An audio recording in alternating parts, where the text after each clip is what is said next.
Why is timing very crucial for the 1031 exchange? Probably the most important thing in the 1031 is the timeline. So there are two important dates to remember. The first is that you need to know what you're going to buy within 45 days, and you need to close escrow within 180 days, which is about 6 months. Now, both of those clocks start the day escrow closes. So the entire time your property is in contract, nothing has happened.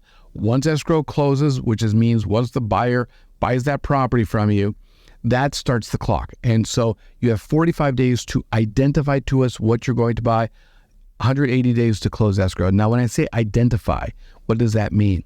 Well, it means you can give us a list, a very limited list of properties, and you're giving us the exact address to the property. So for most times, people are only going to buy 1 or 2 properties. You can identify up to 3 properties, and you have to give us a list of up to 3 property addresses. But very importantly, you have to buy from that list. During the 45 days, you can change your mind as much as you want. Once midnight strikes on day 45, whatever you've identified, you are locked into.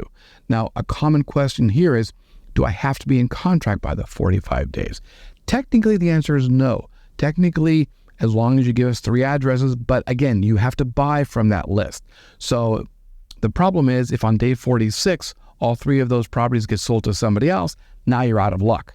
So for practical purposes, I always say by day 45, you want to be in contract on the property. You want your inspections done. You want your loan approved. You want to be as locked in as possible by that 45 days.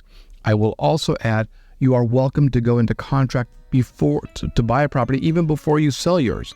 As long as the one that you are selling closes escrow first, then it's still a regular exchange. So all that matters is when the escrows actually close. Check the full episode on our YouTube channel and on Apple Podcast.